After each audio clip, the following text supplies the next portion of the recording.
Fidel Castro and 500,000 Cubans took part in the African wars which ended colonialism. This little-known story began in the 1960s when Che Guevara fought in the Congo. His mission failed, but Cuba continued helping African revolutions. Amilcar Cabral's rebellion in Guinea-Bissau dealt a serious blow to the last colonial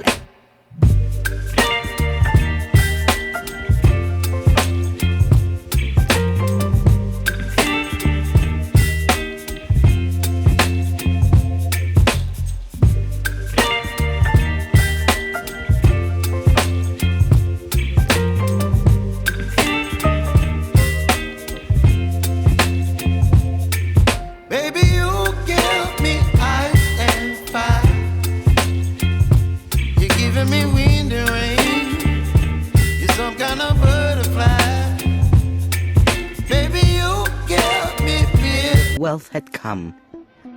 Ending colonial rule there was not going to be simple. Agostinho Neto of the MPLA had since the early 60s firmly allied his movement with the Eastern Bloc. Like Lumumba and Amilcar, his struggle against colonialism had quickly won Cuban military support.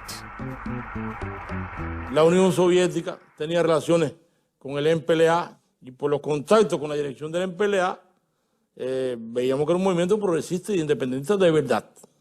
El pensamiento de Neto era socialista. Ahora, Neto era un hombre independiente. Nosotros somos socialistas también y no nos gusta que nadie nos diga lo que tenemos que hacer. Y Neto era como nosotros en ese caso. Y que era partidario del socialismo en Angola. Pero del socialismo dirigido por los angolanos. Ni por los chinos, ni por los soviéticos, ni por los cubanos siquiera. Y todos nosotros somos socialistas y no nos gusta que nos dirijan ni los soviéticos, ni los chinos, ni nadie. Nos dirigimos nosotros mismos. Nosotros somos del criterio de que cada país debe ser dirigido por la gente del país. The Angolan liberation struggle had been more complex from the start. Other than Neto's MPLA, Angola had two other rival anti-colonial movements. Holden Roberto's FNLA was based in the north of the country and received arms and training from the US, mainly via Mobutu in Zaire. Jonas Savimbi's UNITA was based in the south, and they too got American support, which was mainly channeled through apartheid South Africa. Pour nous, c'était le camp occidental, n'est-ce pas, qui avait les mêmes idées que nous, et de l'autre côté, il y avait le MPLA, qui était carrément dans le camp marxiste-léniniste. Le communisme était l'opposé du christianisme. Eh bien, c'était clair, parce que si nous étions profondément chrétiens, je suis chrétien, et la majorité de FNLA étaient des chrétiens, et les militants, on ne veut pas être d'accord avec le communisme. The world was divided, west and east. Those who were supported by URSS, they were not welcomed by Americans. Therefore, vice versa.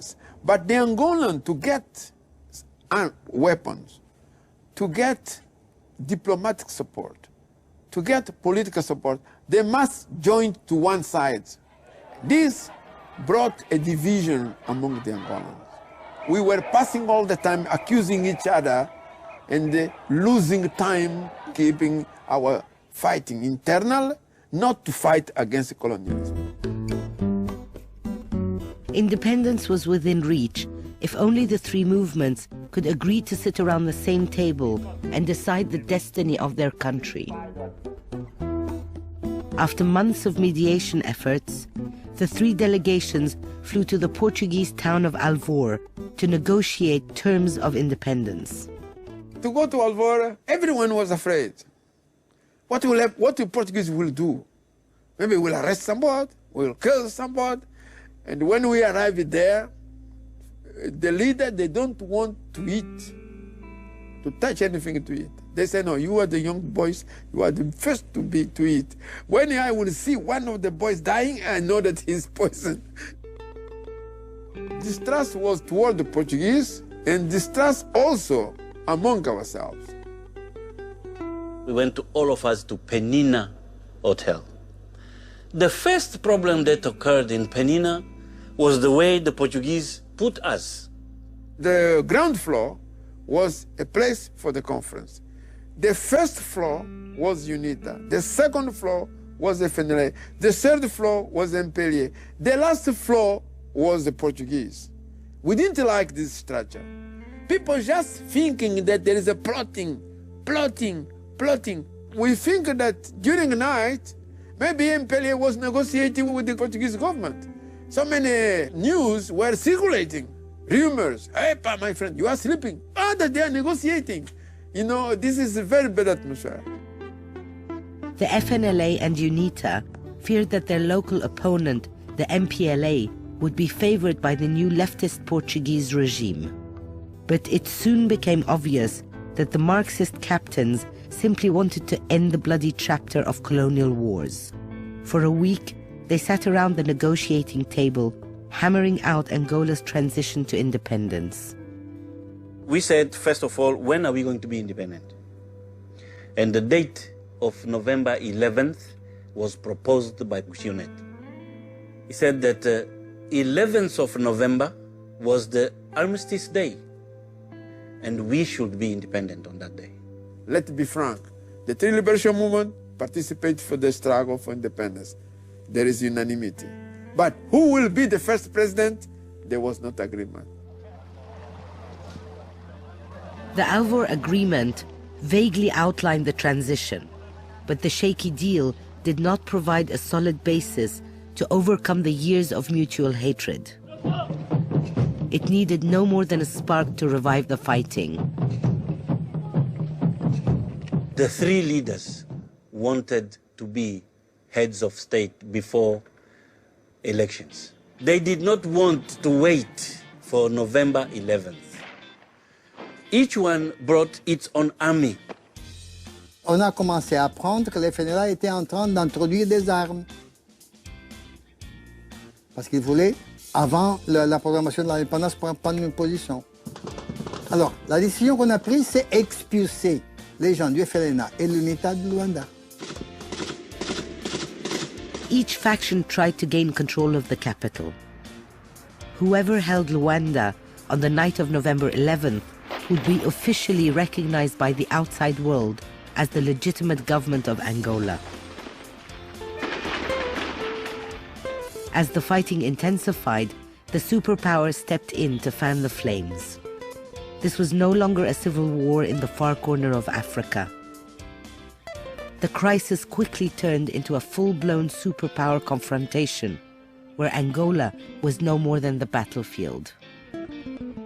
This struggle in Africa broke out after Vietnam. The United States was highly sensitive at the time to the fact that it had been driven from the field in Vietnam and that our opponents, namely Moscow, would take advantage of this period of American weakness or the perception of American weakness to secure geopolitical gains elsewhere. If the MPLA achieved power with its strong connections to the Cubans and to the Russians, you would see the first serious physical penetration of the East Bloc into African affairs. And we regarded that as a strategic threat. We provided arms and financing to hire mercenaries, provide trainers, provide weaponry to Roberto's armed elements, and through Mobutu, that equipment and funding was put before the FNLA. Les Aérois ont commencé à envoyer quelques unités pour les aider, n'est-ce pas, pour les encadrer. Et après, l'aide a augmenté. Et chacun devait aider ses alliés. C'est tout à fait normal. Les Soviétiques l'ont fait pour le MPLA, n'est-ce pas? Les Américains l'ont fait pour le FNLA et l'UNITA. Une opération américaine montée par le gouvernement américain, officiellement. Il n'y avait aucun secret. Not only the Americans were keen to contain the possible Soviet influence in the region. To the south of Angola, apartheid South Africa was eyeing developments with concern. Communism, as far as South Africa was concerned, was a real threat. A threat in the sense of dictating, taking over the whole of the country. And we couldn't have that situation here in South Africa. that they could come through and instigate and plant the ideology of Marxism here in southern Africa. And that meant we're the next target, we're the cherry on the cake. The South African Defense Force decided to move into Angola. There, they immediately found natural allies in the local movements that had been chased out of Luanda by Neto's leftist MPLA. I one who received the generals from South Africa. And I remember the commander of the troops tell me clear, who are you? I say, I am George Valentin, representative of UNITA. I don't know. You are not MPLA. No, I am UNITA. I'm sure, I'm afraid. I don't know. I didn't receive orders to find UNITA here. We came to defend FNLA and to fight against the communists and so on, to arrive in Rwanda to put FNLA in power. But there is UNITA. They stopped to phone to Pretoria to ask what we can do with the troops of UNITA here.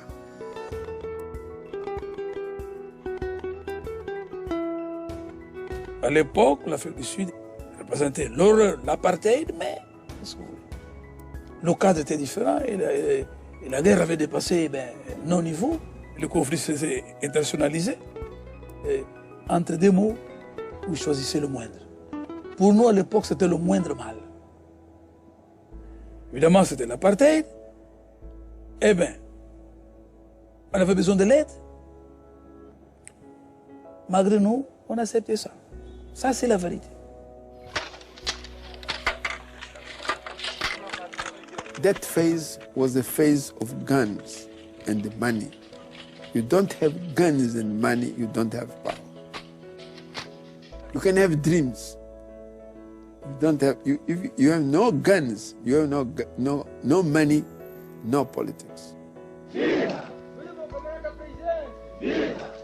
The scheduled date for independence was approaching fast. With US logistical support, the FNLA troops, accompanied by soldiers from Mobutu's regular army, advanced from the north. UNITA soldiers, along with the South African army, moved up from the south. The MPLA, despite receiving consignments of Soviet weapons, suddenly found itself at a disadvantage. Y Angola lo que necesitaba era combatientes y armas allí, en ese momento. Cuando están los surafricanos avanzando, no se puede esperar el 11 de noviembre. Si esperamos el 11 de noviembre, llegan los surafricanos y llega Mobutu a Luanda y no hay independencia. Y se envió un mensaje al gobierno soviético, pero en realidad ellos no estaban dispuestos a hacer nada dentro de Angola hasta el 11 de noviembre. Nosotros sí estuvimos dispuestos. Temos aproveitado imenso da experiência da Revolução Cubana. Sentido, por outro lado, uma solidariedade extraordinária do povo, entusiasmo que não podemos medir.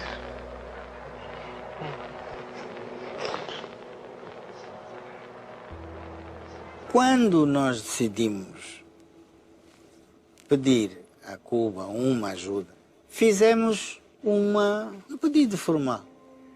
Pois é, a mensagem chega de Fidel é muito maior. Então ultrapassa-nos. O nosso pedido é ultrapassado. Eu disse, vocês vão ser esmagados. Não é só isso que vocês precisam.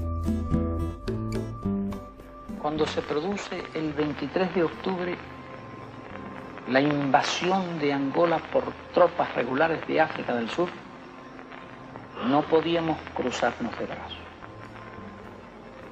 Y cuando el MPLA solicitó nuestra ayuda, le ofrecimos la ayuda necesaria para impedir que el apartheid se instalara en Angola. Nós tínhamos pedido, sei lá, pacote de rebuçados. Eu disse, não, pacote de rebuçados não, vocês precisam de 80 sacos de açúcar, tantos litros de água, preciso uma misturadora, preciso... Eu trouxe plano muito mais completo.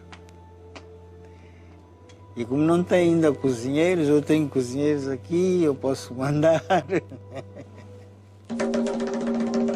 This was not to be another covert operation like those Cuba had conducted in Africa throughout the 1960s.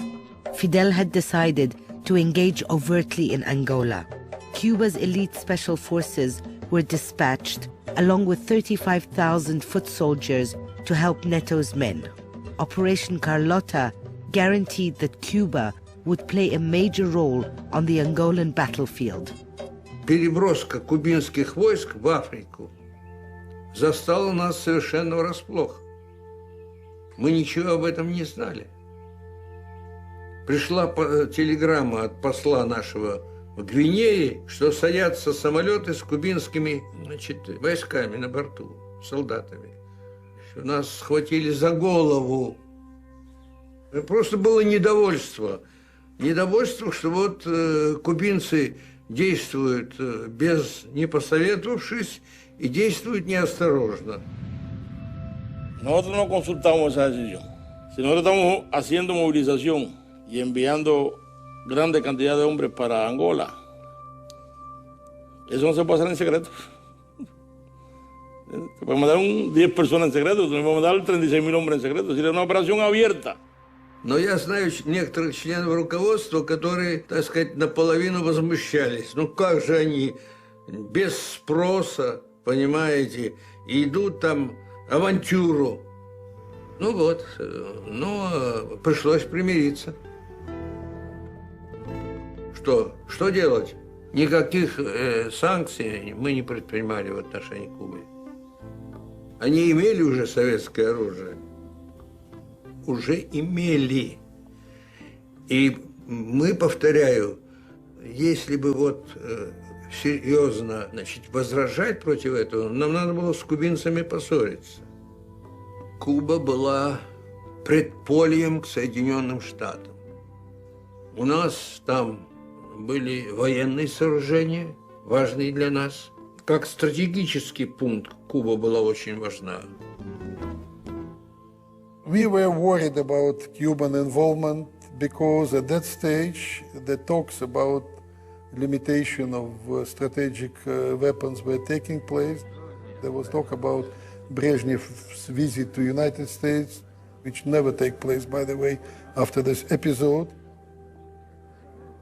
My assumptions then were that the involvement of the Cubans was Russian-driven. It took me years later to reach a different conclusion, that the Cubans played to bring the Russians in support.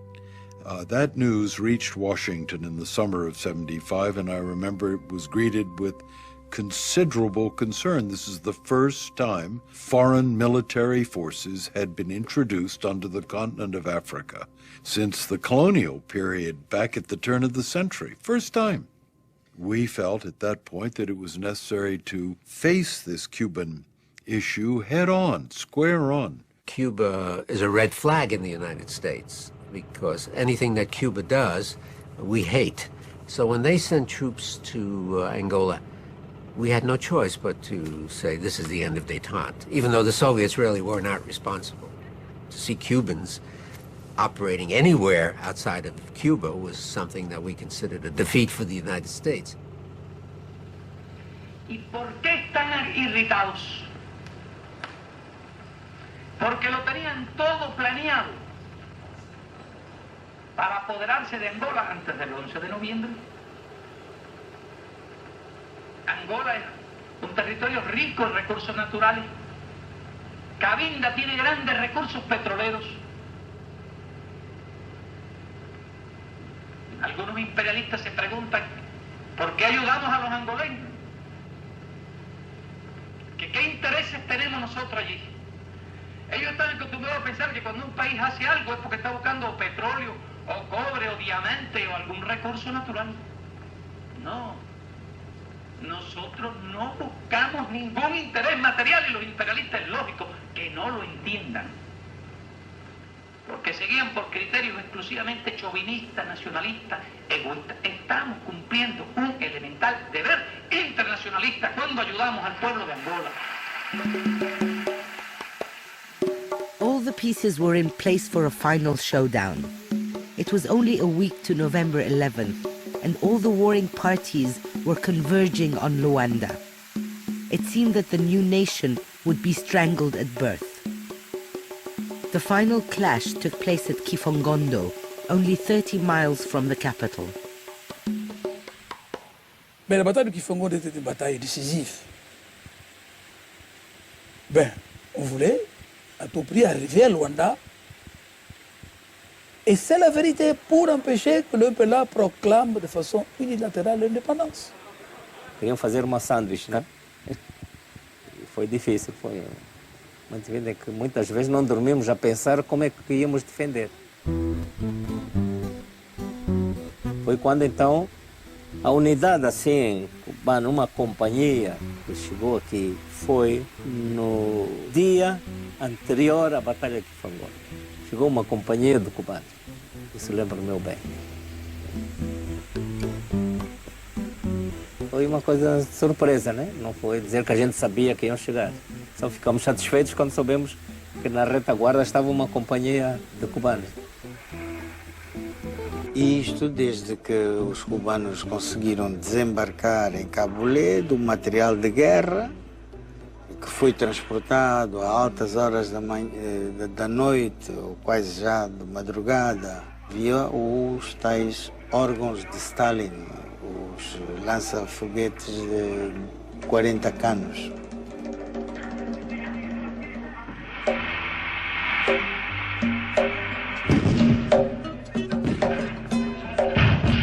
Quando os cubanos começam com os morteiros e os órgãos de Stalin a fazer uma preparação de fogo incrível. La première fois quand ils ont utilisé les fusées là, les órgãos de Staline, c'était formidable, c'était pas manipulé par les Angolais. Quand ils nous ont bombardé avec ça, nos hommes qui n'étaient pas habitués, c'était la grande panique. The MPLA won the decisive battle at Kifongondo, and on the night of November 11th, 1975, 400 years of Portuguese colonialism ended. Agostinho Neto was recognized as Angola's first president. Fidel tinha mandado uma caixa, aquilo era tudo tabaco coíba. E o Neto não fumava. E o presidente Neto manda pedir fósforos. E alguém trouxe fósforo. E ele acendeu um tabaco. É a primeira vez na vida que eu vi o presidente Neto dar uma baforada. Quando toda a gente começou assim, a estranhar-se, a dizer, olha, ele repara que estão todos a olhar para ele e diz assim, foi Fidel que me deu.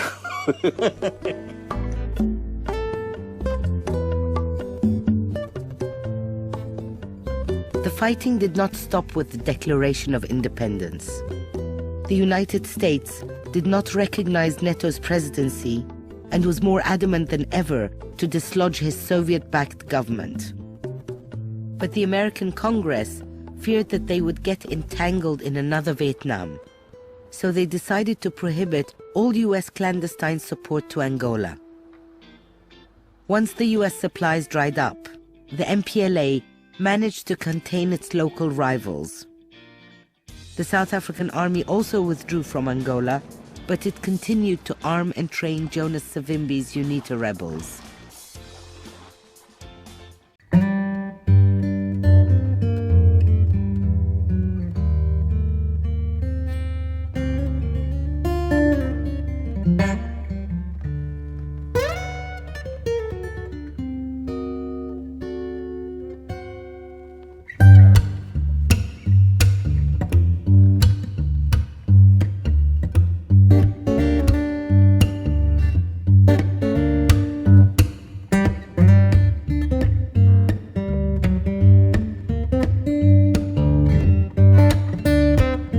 Been as successful as this.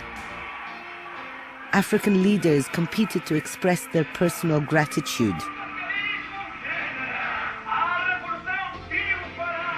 For 3 weeks, Fidel toured the continent where he was treated as a hero of African independence.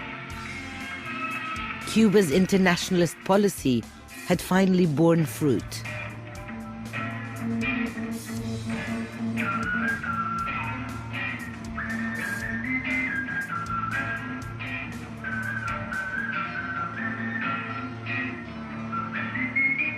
In the late 1970s, Angola no longer made international headlines. But Agostinho Neto had not yet managed to end the civil war.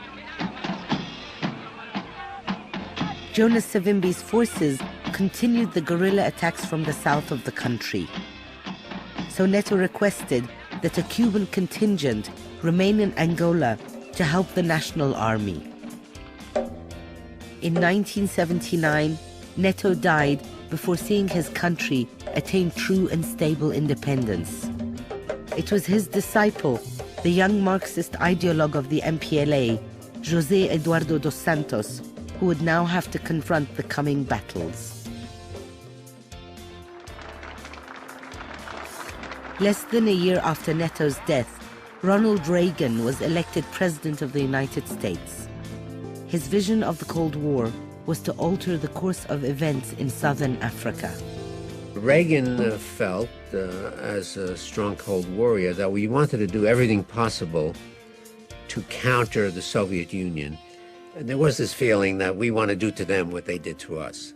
And it wasn't just Africa, it was the entire world. And he saw Angola was a perfect place because there were Soviet advisors, Cuban troops, a government that was very pro-Soviet. So he says, how can we counter the Soviets there, make life difficult for them the way they made life difficult for us in Vietnam? The broad message was that America is back. We were going to engage in a more, shall we say, a more robust diplomacy in which the use of power in all its elements, not just military, but diplomatic, strategic, economic, was going to be used. Reagan wanted the Cubans out of Angola, and U.S. policy in southern Africa had to concentrate on achieving this objective. The American plan was to propose to the African leaders something they desperately wanted, and in return, link that offer to the withdrawal of Cuban troops from Angola. I guess I was inspired more than anything else with a conversation I had with Julius Nyerere, the then president of Tanzania. He said, Mr. Crocker, the Southern African process must begin in Namibia. That's where you must focus your efforts. That's where you must start your efforts. Namibia is the key. He didn't really want to hear a lot about Cubans in Angola. He recognized ultimately that we were serious about that agenda, but he said begin in Namibia. Since 1975, South African troops had conducted the war in Angola from Namibian territory. But when South Africa pulled out of Angola, its troops remained in Namibia. SWAPO, Namibia's liberation movement, regarded the apartheid government as colonizers and demanded their immediate withdrawal. Their case won support in 1978 at the UN when Resolution 435 unanimously demanded that South Africa evacuate its troops from Namibia and grant it full independence. But South Africa refused to withdraw, and SWAPO in turn decided to intensify its armed struggle from its military bases in neighboring Angola. The apartheid regime felt besieged, but they were reluctant to conduct another full-scale invasion of Angola. The alternative was obvious. Jonas Savimbi and his UNITA rebel army, which South Africans had continued to arm, needed the proper means to eliminate the border threat and ultimately rid them of the incumbent Marxist regime in Angola. We had to sell the Savimbi. Savimbi was fighting a war, and he was fighting the Soviet Union, plus the Cubans. And we had to sell him as a product. He had to go to the White House. He had to meet the President of the United States. Then that would have elevated him amongst his own people, and we needed him to be in that position. We used the Christian religion to extent to portray Savimbi and what he was doing here in Angola to salvage all the damage done by the MPLA towards the church. Now, we made videos of Dr. Savimbi and we showed it in America. And that video changed the attitude towards Savimbi. And because of that, we got him through. Jonas Savimbi was, like much of Africa, willfully misunderstood by American politicians. If you know nothing about a place, you feel free to paint it with your own fantasies. And for many Americans, Africa was the land of Tarzan or Shaka Zulu or some other romantic, preposterous figure, and Jonas Savimbi fit in that category. For the right wing, he was a sort of Robin Hood. For the left wing, he was a diabolical monster. He was a very charismatic personality with a good speaking voice, with a tremendous amount of self-confidence. He was a kind of physical leader. Some people would say warlord. But he could also sit across the table and engage in an extremely impressive, erudite conversation in 6 different languages. This was a very accomplished personality, and his very facility with cross-cultural communication made him effective internationally. He was able to go to visit the evangelical people in Texas and Mississippi and Louisiana and get their support. And this was very strong Republican territory. So they started saying, well, here's the true anti-communist, the man who can beat the Soviets in Angola. And Reagan got caught up in all of this and treated him like a hero. Savimbi got the international recognition he sought and became Reagan's new best friend. UNITA became the most sophisticated liberation movement to date, but Savimbi wanted more. Reagan said, my friend, what can I do for you today? And Savimbi said, President, I did not come here to ask for money. I did not come here to ask for military uniforms or boots or even medicines. Then Reagan said, but what do you want, my friend? To say what you want. You don't want money, you want nothing.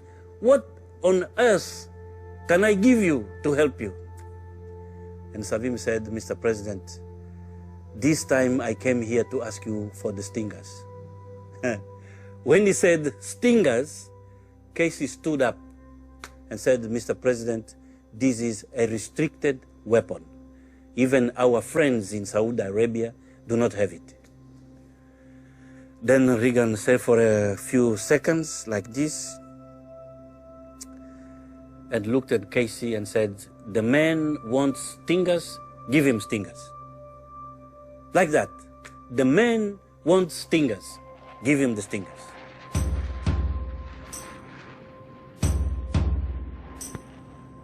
We weren't that enthusiastic about the stingers.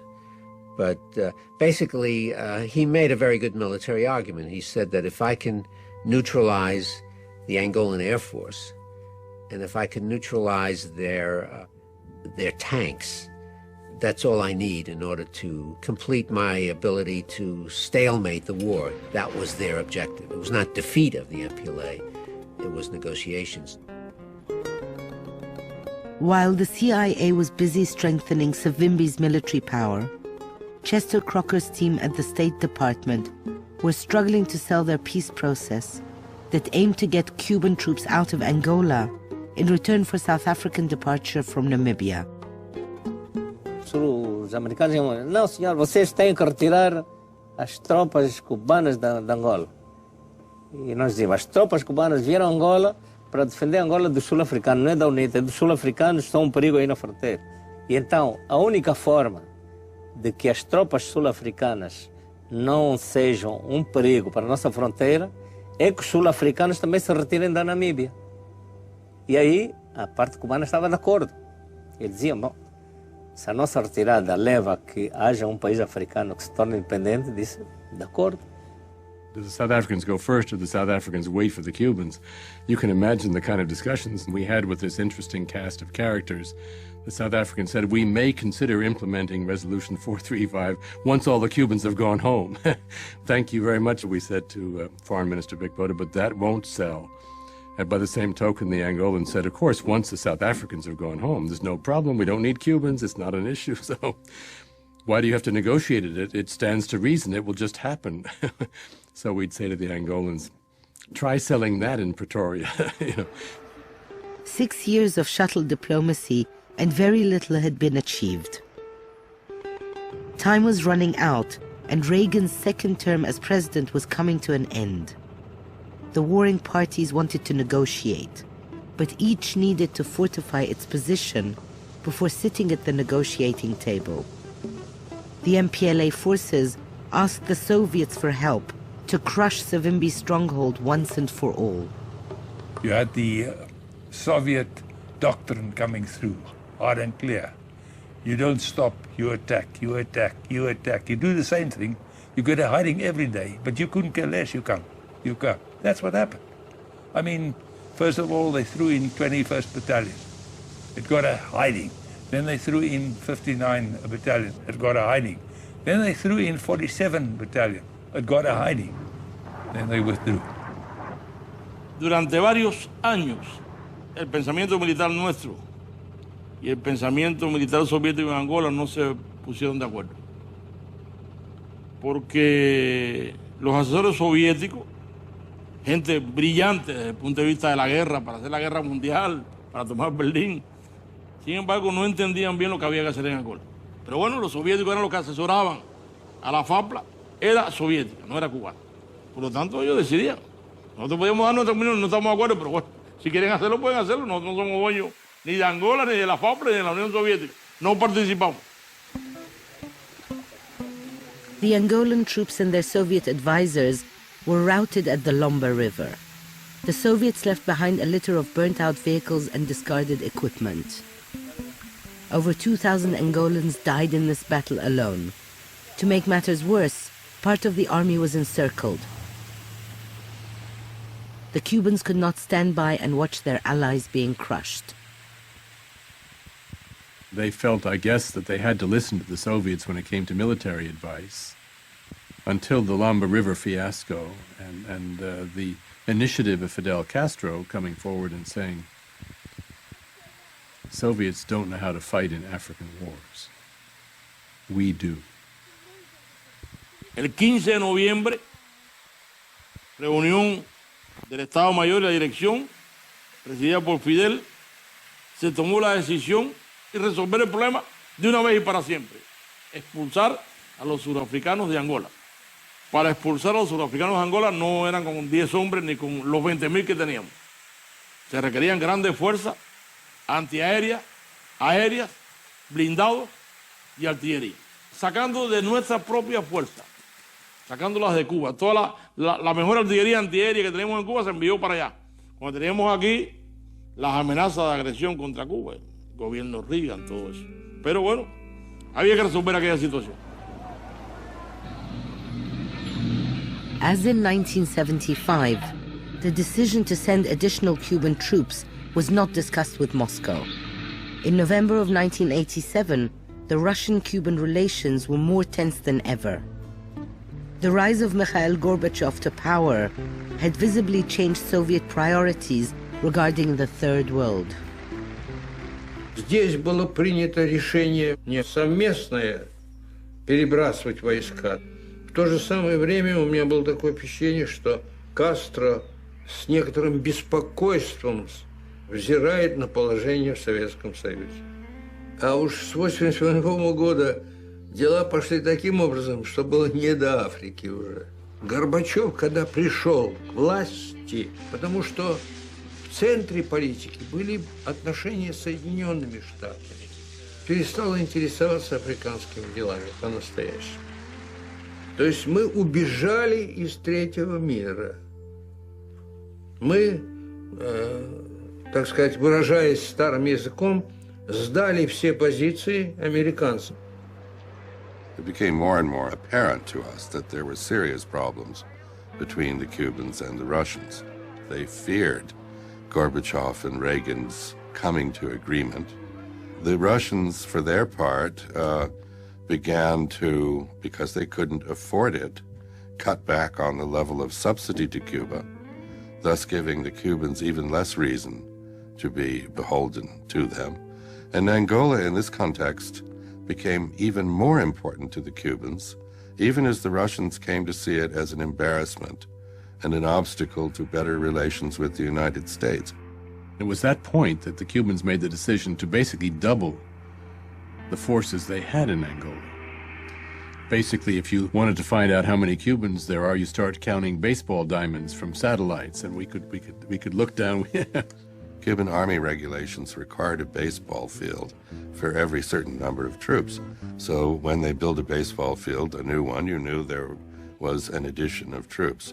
When they closed a baseball field, you knew some had left.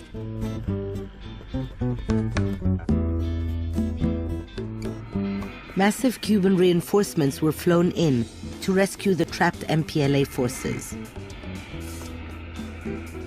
The final confrontation between the Cuban, Angolan, and South African armies took place around the tiny village of Cuitucuanaval. Now, if you see this type of air traffic, you've got to think. You've got to say, what the hell is going on? They started hating us.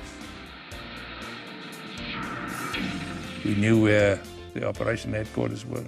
We knew where the anti-aircraft and the artillery, and we opened fire.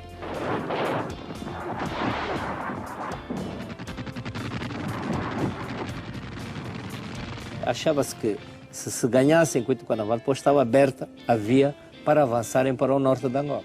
E era um ponto importante de defesa estratégica, mas é uma vila. As pessoas falam da cidade do Cuitucuanaval, aquilo é uma pequena vila. Tanto que nós, às vezes, trazíamos tropas, né? Tropas do centro ou do norte, vão para Cuitucuanaval. Então, eles desembarcavam na pista. Então, quando a gente batia num quartel, né? Eu lembro que uma vez um veio perguntar, disse, chefe, mas quando é que vamos à cidade do Cuito? Disse, estás na cidade do Cuito? Disse, é isto que eu venho defender. Dizia.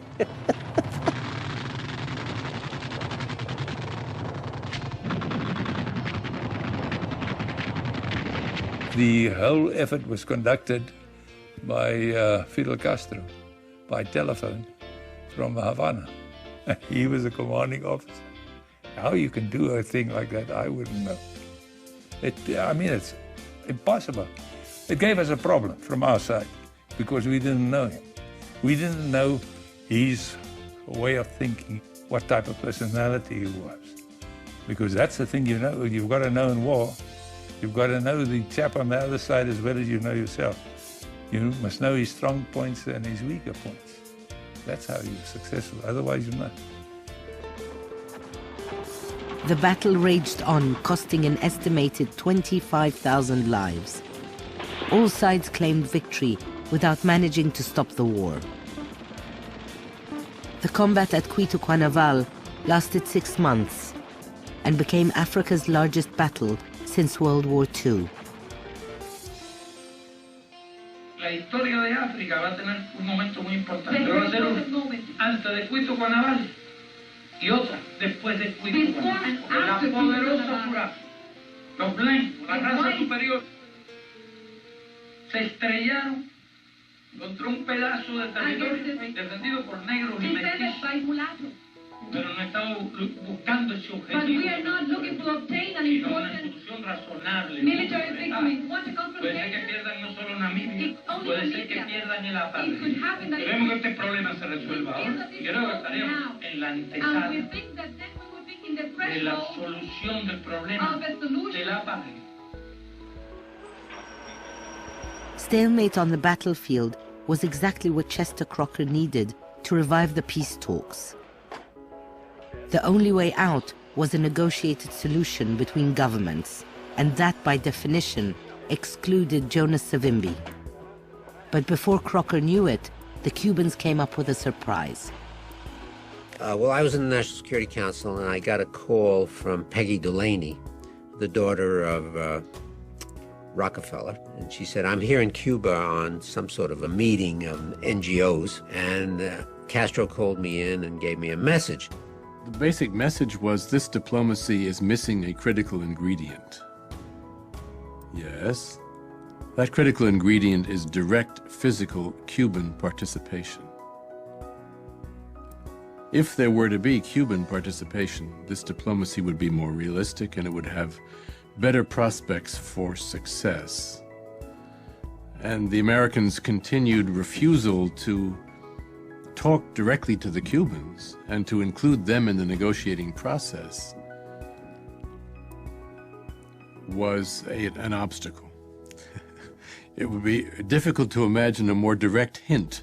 So this led to a major dilemma. Do you sit at the same table as the Cubans? Now, Chester Crocker, of course, wanted to, but he knew that sitting at the same table as the Cubans was politically very dangerous inside the United States. So he went to see George Shultz, who very courageously said, I authorize you to meet with the Cubans, but you must talk only about Angola and Namibia. If they bring up the U.S. trade embargo or anything like that, refuse to talk about it. The meeting took place at the presidential palace in Luanda. The Cubans had finally earned their place at center stage. We knew they were next door because we'd been briefed. And at a certain moment we said, okay, let's try. Let's see if we can make this work. Invite your Cuban friends to join this process so they don't have to sit in the next room with earphones. They can actually be here at the table. So in came the Cubans, and they were just as pleased and as proud as you could imagine. There were smiles from ear to ear. They were delighted. Es que estaba sempre com cigarro na boca. Sabe, os americanos, lá nos Estados Unidos, por exemplo, nas salas de reuniões, na sala onde tem ar-condicionado, mesmo no restaurante, não se pode fumar, né? E depois foi uma surpresa, na reunião estava aí o resqueio a poluir a sala toda com fumo do tabaco, que tem um cheiro. Yo, muy satisfecho, con toda intención, fui con mi tabaco para darle un toque cubano a las negociaciones. Los cubanos fumamos tabaco y somos los productores de los mejores tabacos del mundo. The air became heavy for some of the non-smokers in the room. Risquet, a very jolly fellow with very sort of rotund presence, very outspoken, and most of his interventions took minimum 20 minutes. Primero hay una primera discusión sobre el cese del apoyo de Estados Unidos a la UNITA, y creo que le dice a los angolanos, bueno, pero el cese del apoyo de Estados Unidos a la UNITA es un problema entre angolanos y norteamericanos, no es de cubanos. Cuando vino el punto de la retirada cubana, en que estábamos dispuestos a estar hasta que se liquidara la PAJEI, pero los angolanos no estaban de acuerdo en llevar la cosa tan lejos. Y la solución que habíamos acordado, solución global con retirada total.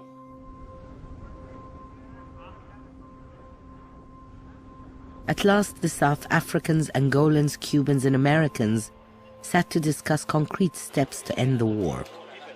But the fighting at Cuito Cuanaval continued, and every minor victory or loss altered the givens at the negotiating table. The next meeting, held in Cairo, would make or break the peace process.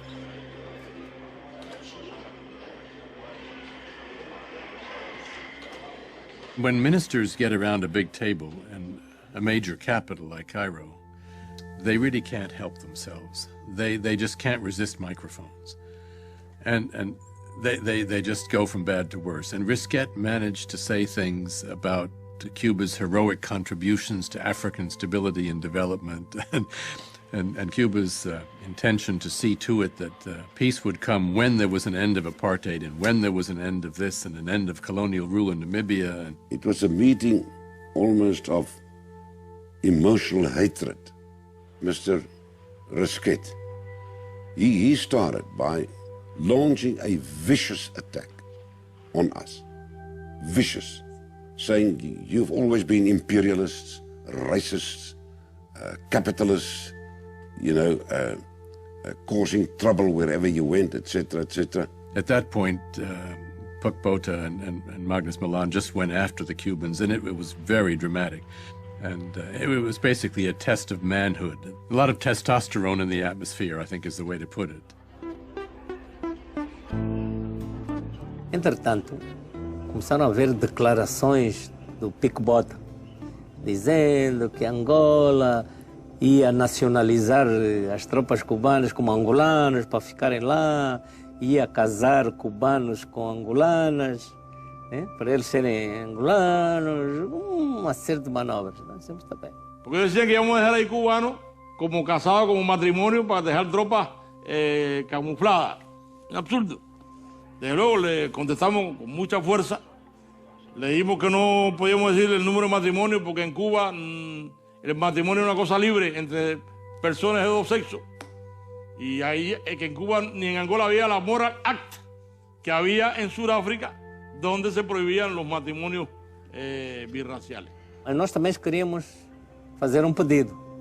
Queremos saber quantos negros estão em prisão, que estão nas prisões do apartheid da África do Sul.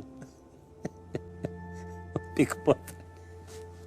Se eu fosse jovem, jogávamos aqui a soco, íamos jogar pancada, porque eu não admito uma coisa disso. Não. Ah, e tá bom, intervalo. Calmar as coisas. Dame un tabaco ahí. Vengo a buscar un tabaco, señor de la prensa. Only for a cigar. I'm not making any statement, I'm just looking for a cigar. It seemed the talks were headed for total breakdown.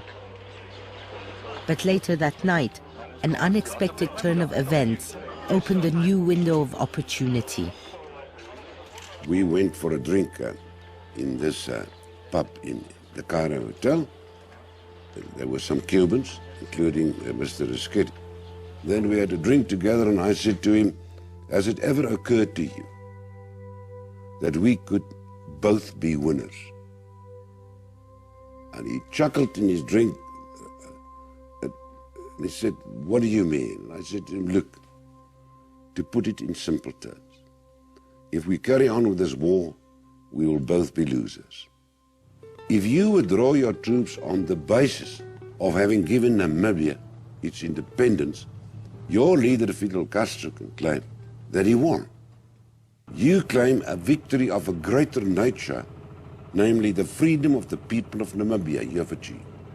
And I say to the white voters of South Africa, I got rid of the Cuban troops in Angola. And our war is also ended. That makes us both winners. And suddenly I could see a total dramatic change in his whole attitude. After the Cairo meeting, a ceasefire at Quito Carnival was implemented. But it wasn't easy to clinch the final deal. Having South Africa show its goodwill by at least releasing the legendary prisoner Nelson Mandela became a sticking point. The whole world was descending on us. Apartheid was viewed as a prime evil. The release of Mr. Mandela was demanded. I knew that we had to reduce the tension to be able to release Mr. Mandela and the other political prisoners. If we could not do so, and the only way to relieve the tension in southern Africa was to come to an agreement and end the war in Angola. By forcing the South Africans to trade the independence of Namibia for the Cuban withdrawal, that in the end justified everything to Castro, that he could think of himself as having been the father of Namibian independence and the man who ended colonialism in Africa. Cuba, in fact, demonstrated a level of responsibility in its behavior and maturity in its judgment that arguably should have been recognized by the United States as an important gesture deserving some response. But the politics of this in the United States, that is the politics of relations with Cuba, are poisonous in the extreme. So in the end, Cuba, which acted responsibly and should have been acknowledged for doing so, got no such acknowledgement. On December 22, 1988, almost 1 month to the day before the end of Ronald Reagan's presidency, peace accords were signed in New York. The parties simultaneously signed documents granting Namibia's independence and ensuring the withdrawal of Cuban troops from Angola.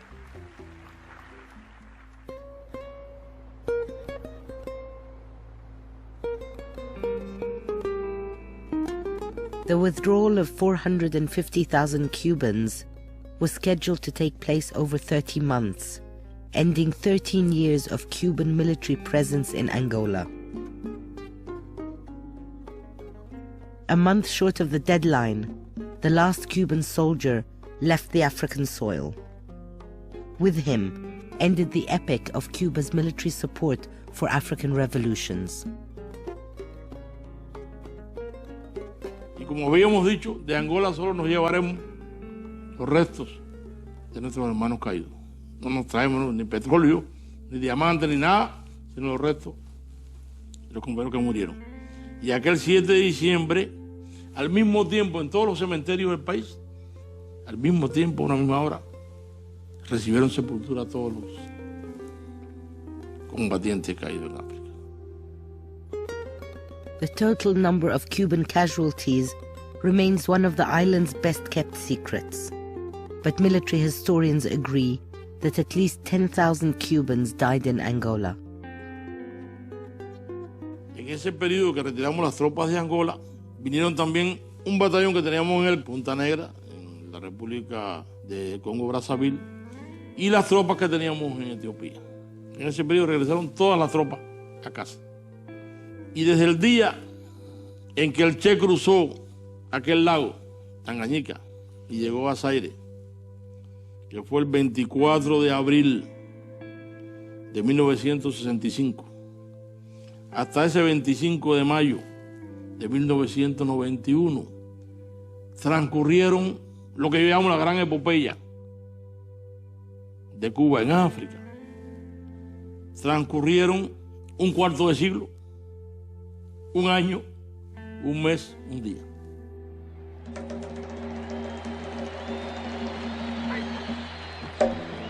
The battle to liberate Africa from colonialism had been won, but the war conducted in the name of real independence is still being fought. Revolutionaries like Che Guevara, Patrice Lumumba, Amilcar Cabral and Agostinho Neto are today icons all over the continent. Their words still echo in African shanty. In your hands.